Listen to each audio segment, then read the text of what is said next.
2 minutes pour vous parler du sponsor de la vidéo, Car Vertical. Car Vertical, c'est quoi? C'est un site internet qui va vous permettre de pouvoir faire des vérifications sur un véhicule que vous avez en votre possession ou tout simplement que vous souhaitez acquérir. Car Vertical, c'est un outil supplémentaire pour pas se faire arnaquer. Je rappelle, vous avez 20% avec le code GLB qui s'affiche à l'écran et en description de la vidéo. Et je vous montre un petit peu tout de suite comment ça fonctionne. Tu prends la plaque d'immatriculation ou le numéro de VIN de ton véhicule. Je te montre tout de suite un rapport d'une Jaguar à titre d'exemple. On voit que le compteur n'a pas été trafiqué, on voit que le statut juridique et financier est bon. Par contre, on voit qu'il y a eu un accident et qu'elle a été épave, ce qui s'appelle la vérification de titre. On voit que la face avant, elle est totalement cramée et accidentée. On descend un petit peu le rapport. Et on voit que ce véhicule a été accidenté une première fois en 2019.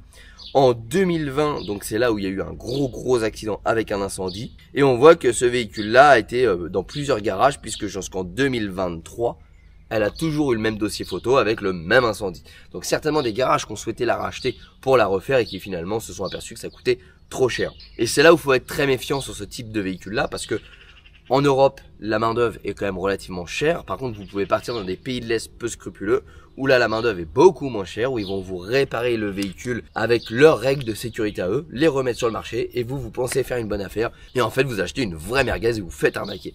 Donc les amis, je rappelle, vous avez moins 20% avec le code GLB qui s'affiche à l'écran et en description de la vidéo. Et surtout, faites attention, n'hésitez pas à utiliser cet outil supplémentaire lors d'un achat. Les amis, on continue tout de suite cette petite vidéo. Bonjour à tous les amis, j'espère que vous allez bien. Alors aujourd'hui, on se retrouve pour une nouvelle vidéo avec un nouveau format. Combien ça coûte de rouler en Ferrari et est-ce que c'est accessible?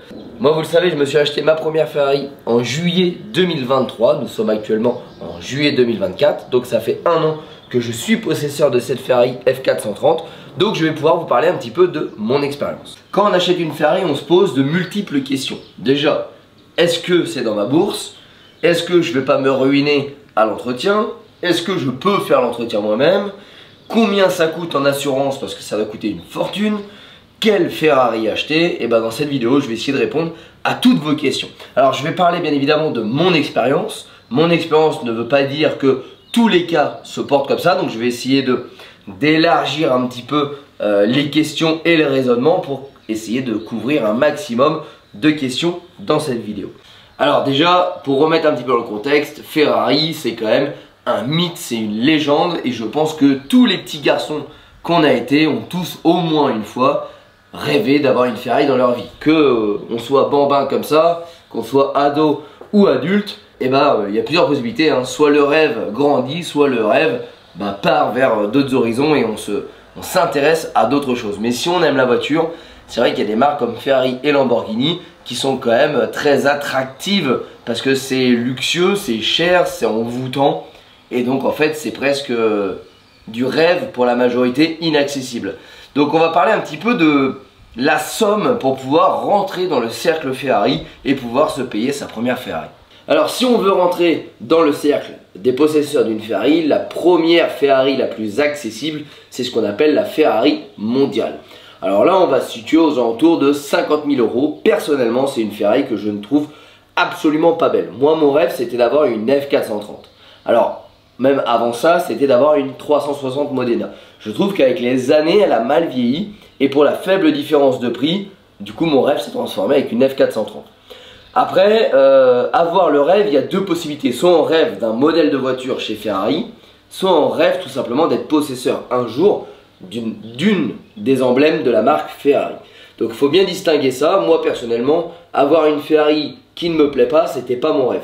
Moi je voulais avoir cette voiture là. Donc j'ai quand même réussi à accomplir mon rêve.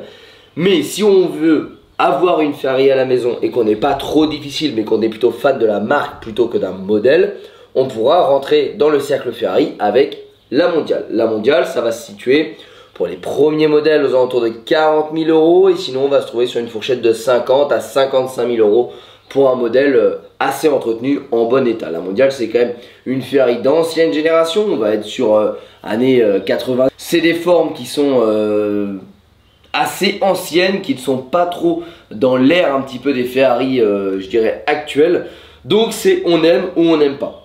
La mondiale, on entend souvent sur les forums que c'est un petit peu la Ferrari du pauvre. Alors ça, je trouve c'est un peu débile. C'est comme quand on entend la Boxster, c'est la Porsche du pauvre.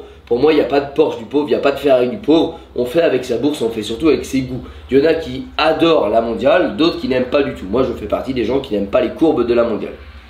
Après, la mondiale, ça a été une voiture comme la Boxster chez Porsche, qui a été longtemps détestée, qui pendant des années a été boudée. Là, la cote s'est tout simplement cassé la gueule.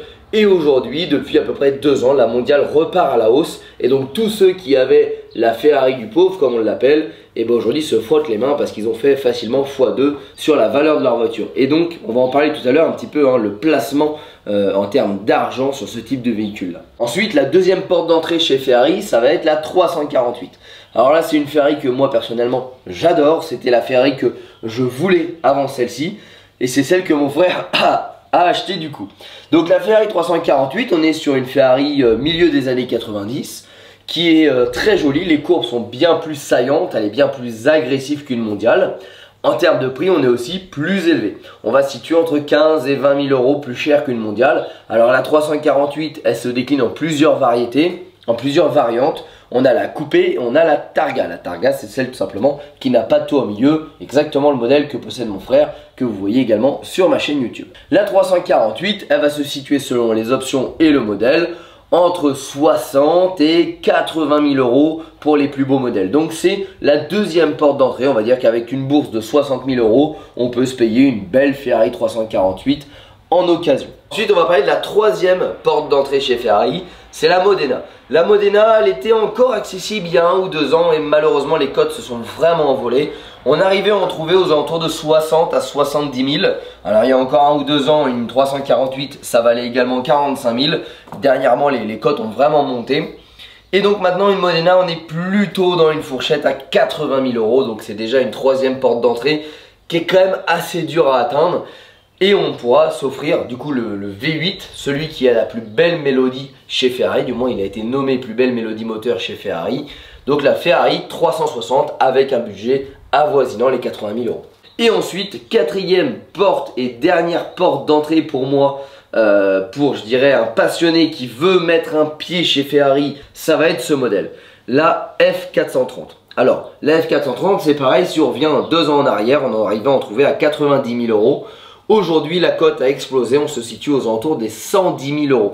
Donc là, c'est pour ça que je vous dis, c'est la quatrième porte d'entrée. Et pour moi, j'irai pas au-dessus. Parce que déjà, plus de 100 000 euros, c'est vraiment un pas extrêmement dur à franchir sur un véhicule. Donc après, on parle plus du tout de la même classe sociale. Alors, rentrer dans le monde Ferrari, c'est un budget. On en a parlé à l'instant. On va dire que la somme minimum pour entrer chez Ferrari, sur le marché de l'occasion, on va se situer à 50 000 euros. Et on va dire que les 4 fenêtres de tir que je vous ai données, on va être de 50 à 110 000 euros. Maintenant, c'est une somme, donc si on est passionné, il faut économiser, il faut travailler, il faut mettre de l'argent de côté. Il faut également se priver, chose que j'ai fait pendant 12 ans pour payer mon rêve. Et bien évidemment, j'ai aussi, et je l'assume parfaitement, pris un crédit parce qu'en fait, les cotes augmentaient de manière assez forte, ce qui fait que ce que j'économisais par an pour accéder à mon rêve, bah, c'est ce que la cote prenait. Donc en fait, les 2 dernières années, je n'arrivais plus à monter, ça allait plus vite que ce que moi j'économisais. Donc c'est pour ça que j'ai pris un petit crédit, ce qui m'a permis de prendre la dernière marche qui me manquait pour attraper mon rêve, et le reste, après, elle prend tranquillement de l'argent ici et moi je rembourse mon crédit. Donc moi j'avais mis 90 000 euros et j'avais pris 10 000 euros à la banque. Je l'avais eu à un bon tarif, 100 000 euros, mais la contrepartie, c'est que je m'occupais de la révision. Alors maintenant, on va parler un petit peu de l'immobilisation de l'argent, parce que ça fait quand même une belle somme. Mais ce qui est intéressant, c'est que quand on investit sur des voitures comme ça, alors que ce soit Lamborghini, que ce soit Ferrari, que ce soit Porsche, sur des marques prestigieuses, on ne perd pas d'argent. Donc ça, c'est extrêmement intéressant, c'est que vous pouvez économiser, vous pouvez prendre un crédit à la banque, de toute façon. Dormez sur vos 2 oreilles, ça ne perd pas de valeur. Ça peut que en prendre, ou dans le pire des cas, vous roulez gratuitement. Alors bien évidemment, sous certaines conditions, il faut la garder propre, il faut la garder entretenue, il ne faut pas lui mettre 25 000 km à l'année, mais généralement c'est une voiture du week-end, c'est une voiture plaisir, donc elle ne prend pas beaucoup de kilomètres, on en prend soin et on la stocke dans un garage couvert. Si on respecte ces 3 conditions-là, c'est des voitures où vous n'allez pas perdre d'argent. A l'inverse, vous pouvez en gagner beaucoup. Je vous ai parlé tout à l'heure de l'exemple de la mondiale, où ceux qui ont acheté une mondiale à 25-30 000 euros il y a quelques années, aujourd'hui ça vaut le double de sa valeur. Donc c'est vraiment intéressant. Donc c'est des grosses sommes d'argent, mais il ne faut pas non plus hésiter à les investir ou tout simplement à prendre un petit crédit sur 5-7 ans pour accéder à un rêve, parce que c'est bien l'une des seules choses où vous n'allez pas perdre d'argent. Vous achetez un Scénic neuf à 50 000 euros, 3 ans après il en vaut 30 000 euros, 10 ans après il en vaut à peine 10 000 euros. Vous achetez une Ferrari d'occasion, ben vous allez l'acheter 50 000 euros, dans 2 ou 3 ans elle va peut-être valoir 55, dans 10 ans elle va peut-être valoir 60-70 000. Donc de toute façon, vous allez être gagnant. Ce n'est pas de l'argent mal placé, c'est de l'argent placé au même titre que n'importe quel investissement, que ce soit en bourse, dans la banque avec les intérêts ou bien dans des actions entreprises. J'ai toujours raisonné comme ça. Toutes les voitures que j'ai achetées, ça a toujours été des placements. J'ai pas d'argent sur mon compte. Mon compte, c'est mon garage. Et ça fonctionne très bien comme ça. Et après, c'est une passion, c'est un choix de vie. Il y en a qui veulent avoir un gros paquet d'argent sur leur compte, c'est leur sécurité. Moi, je préfère vivre de ma passion et avoir de l'argent tranquillement au chaud dans mon garage. Je vous donne mon exemple concret.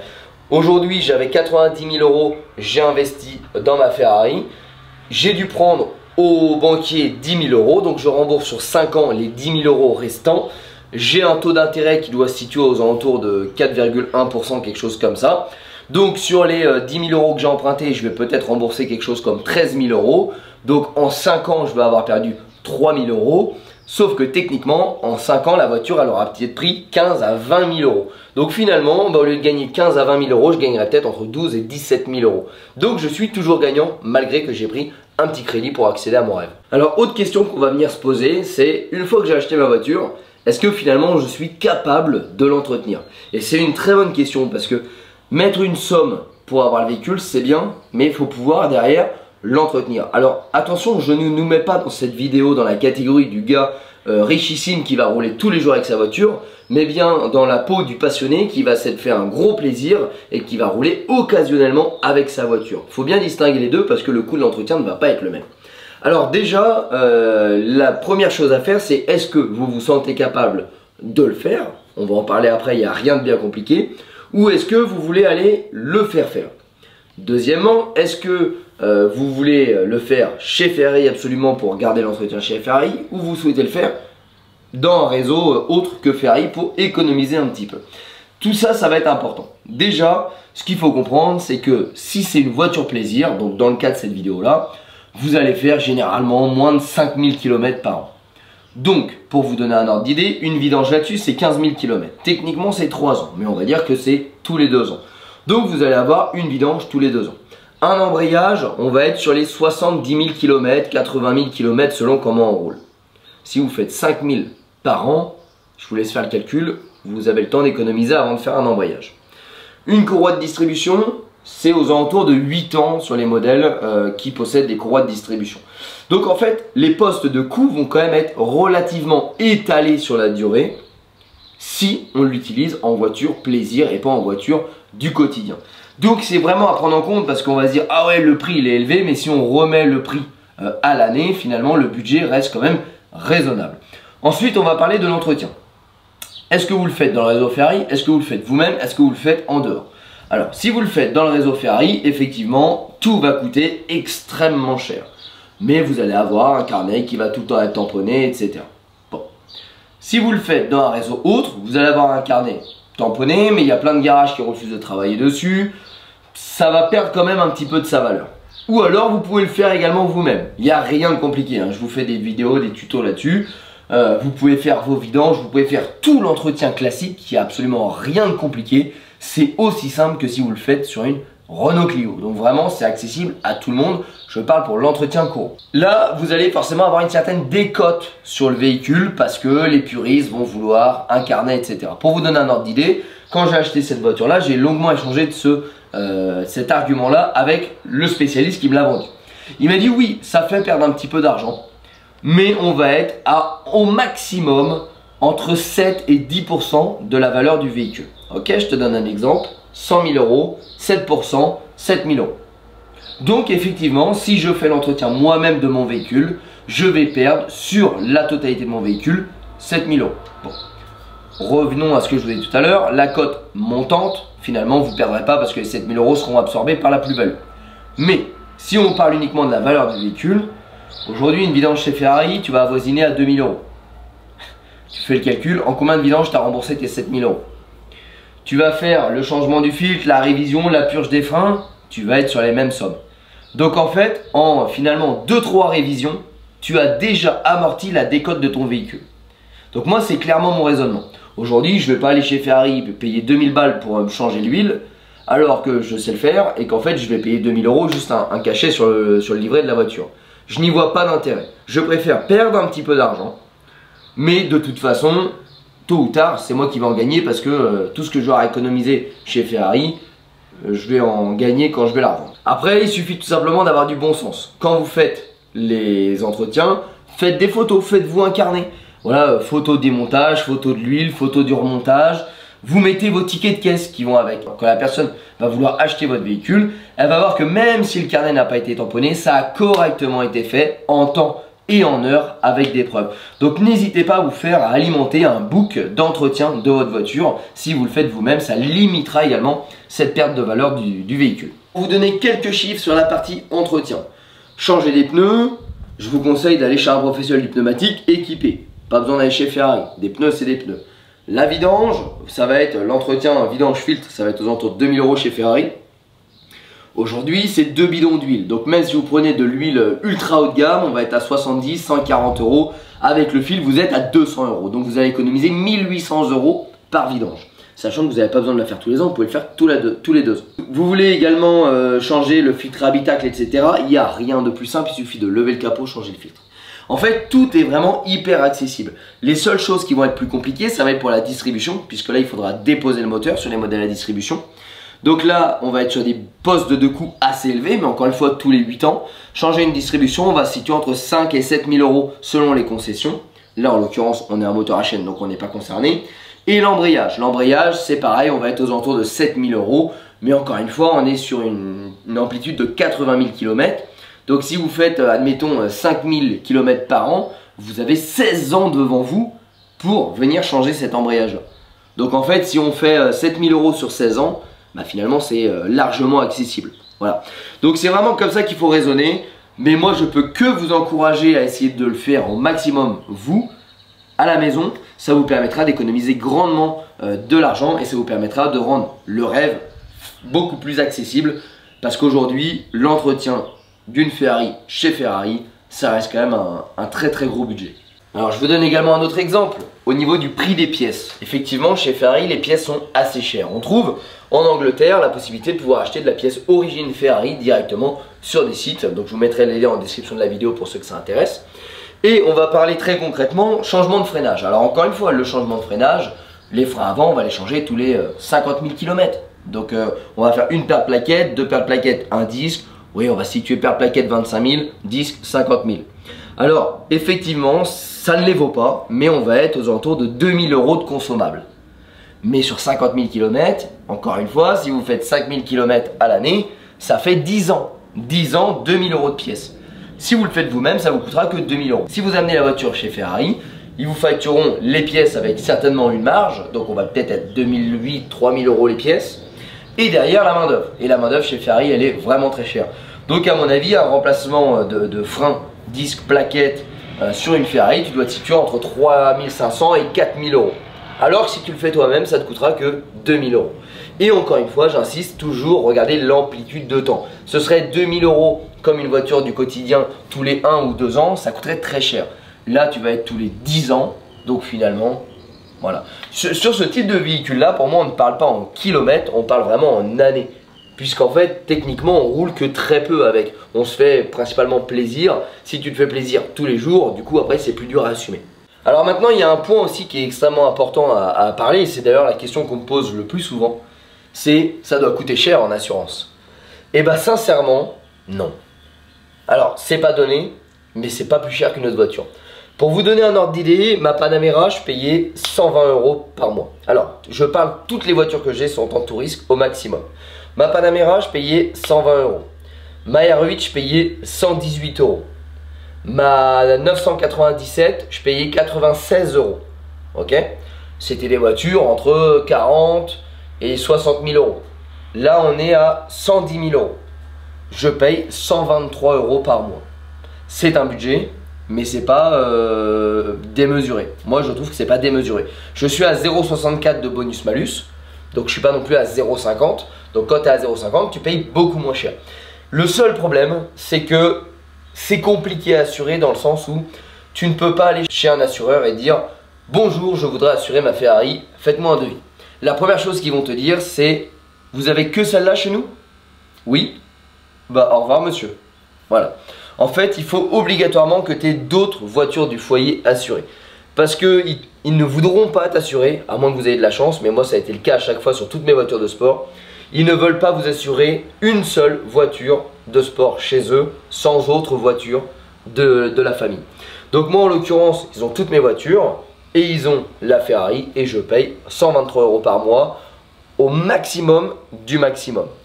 Je sais qu'il y a des assurances qui sont un petit peu moins chères, mais moi j'ai aussi fait le global avec toutes mes assurances de tous mes véhicules et sur le global je suis actuellement moins cher. Mais en tout cas c'est pas compliqué à assurer, c'est pas hyper cher à assurer. Je vous dis le seul truc c'est que si vous allez faire des devis ailleurs, pensez bien également à faire des devis des autres véhicules du foyer parce que rares sont les assurances qui vont vous assurer uniquement une Ferrari chez eux. Donc ça c'était pour la partie assurance qui me semble important, c'est la question la plus posée et en fait c'est presque la moins coûteuse. Alors vous l'aurez compris, avoir une Ferrari c'est pas chose simple, c'est beaucoup de travail, beaucoup d'économie. Il faut également avoir de quoi la faire dormir au chaud, enfin au chaud, au sec. C'est très important, hein. S'acheter une Ferrari en se disant je m'achète une Ferrari, acheter une épave pas chère, la faire dormir dehors, etc. Là ça va être un gouffre à argent parce que vous allez avoir tous les problèmes, tout l'entretien et surtout elle va dépérir. Mais si vous avez économisé, que vous achetez une voiture pas forcément neuve mais entretenue, sans surprise et que vous avez un endroit où vous pouvez la faire dormir pour la conserver, alors dans ces cas là vous pouvez y aller les yeux fermés et vous allez avoir un très bon placement financier à la maison. Pour vous donner un ordre d'idée, je l'ai dit en début de vidéo, ça a été 12 ans de travail, 12 ans d'économie pour accéder enfin à mon rêve, qui était du coup une Modena, mais qui s'est transformée en F430. Et aujourd'hui, c'est une voiture qui ne dort pas dehors, qui dort toujours ici, que je sors selon la météo, parce que je la sors pas sous la pluie, mais on va dire, allez, ça peut aller de 4 fois par mois s'il fait super beau, à 0 fois par mois s'il pleut tous les mois. Donc l'hiver, généralement, elle va sortir peut-être une fois par mois pour rouler. Et l'été, on va être de l'ordre de 3 à 4 fois par mois. Généralement, je me fais mon petit plaisir du week-end. Quand il fait beau, je la sors, je vais me promener. Et ça permet de la faire rouler, mais ça permet aussi de ne pas lui mettre trop de kilomètres. Et surtout, parce qu'il y en a plein qui vont dire t'as acheté une Ferrari, tu roules pas avec. Si je roule avec, mais en fait, je prends tellement plus de plaisir à la rouler de temps en temps que de la rouler au quotidien. L'être humain est fait qui se lasse. Plus tu as et plus tu en veux. Et donc, si tu roules avec ça trop souvent, et ben après, tu voudras autre chose. C'est comme ça, c'est l'être humain. Donc je préfère la mettre ici et quand il fait beau, que j'ai envie de me faire plaisir, je la démarre et le plaisir est décuplé parce que je n'ai pas cette sensation de me lasser. Donc aujourd'hui, ça fait 1 an que je l'ai et il n'est pas question de la vendre. Je prends toujours le même plaisir qu'au début à la conduire et ça c'est surtout parce que je la conduis pas tous les jours. Alors la question, est-ce que c'est possible d'accéder à son rêve et d'acheter une Ferrari ? La réponse pour moi c'est oui, tout est une question de train de vie et de motivation. Il faut être motivé parce que généralement, si on n'est pas né avec une cuillère dans la bouche, et ben généralement ça va être des années d'économie, des années de sacrifice. Ça peut être partir en vacances une fois tous les 2 ans au lieu de tous les ans, voire 2 fois par an. Ça va être aussi des sacrifices sur ce qu'on va vouloir posséder, etc. C'est de la motivation, mais aujourd'hui c'est quand même accessible. Et comme je vous l'ai dit, on peut toujours amener un apport et contracter un crédit pour terminer l'achat, puisque de toute façon si vous faites le bon achat, vous êtes sûr de ne pas perdre d'argent. Donc si j'ai un conseil à vous donner, c'est motivation, envie et surtout ne pas se précipiter pour l'achat. Ne choisissez pas le premier modèle venu qui rentre dans votre bourse. Vaut mieux prendre un crédit un peu plus gros, vaut mieux attendre un petit peu plus, vaut mieux économiser un peu plus que de se dire la moins chère du bon coin, elle est à 50 000 €, je l'achète parce que comme je vous l'ai dit, les pièces coûtent cher. L'entretien, si vous ne le faites pas vous-même, coûte cher. Et donc du coup, votre rêve que vous pensez avoir à pas cher va se transformer en rêve bien plus cher que si vous avez économisé 2 ans de plus. Donc faites extrêmement à ça, ne vous précipitez pas. Mais j'ai envie de vous dire que si j'ai réussi à le faire, c'est que oui, c'est possible. En tout cas, j'espère que mon partage d'expérience vous fait plaisir. J'espère que ça pourra en aider plein d'entre vous qui rêvent d'acheter une Ferrari, donc ce modèle-là ou une autre. Si vous avez des questions auxquelles je n'ai pas répondu, n'hésitez pas, mettez-les moi en commentaire de la vidéo et j'essaierai de vous répondre. En attendant, merci à tous d'avoir regardé cette petite vidéo. N'hésitez pas à nous rejoindre sur les réseaux sociaux, Facebook, Instagram, TikTok, tous les liens sont en description de la vidéo. Et bien évidemment, si tu veux de la méca ou des petites vidéos comme ça, bah t'hésites pas, tu t'abonnes, tu mets la petite cloche. Et nous on se retrouve la semaine prochaine. Ciao!